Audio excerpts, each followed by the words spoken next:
अस्सलाम वालेकुम, मैं हूं शाहनवाज। आप देख रहे हैं बीके न्यूज और अब चलते हैं ब्रेकिंग न्यूज की तरफ।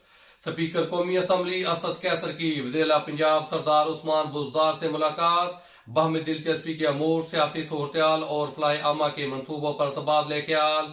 वज़ीर-ए-आला उस्मान बुज़दार और स्पीकर कौमी असम्बली असद कैसर की अपोजिशन की मनफी सियासत की मजम्मत, अपोजिशन के हर हथकंडे का डट कर मुकाबला करेंगे। अदम एतमाद की बातें करने वालों ने पहले इस्तीफों और लॉन्ग मार्च के नारे लगाए। अदम एतमाद का शोशा लॉन्ग मार्च से राह फरार के लिए छोड़ा गया।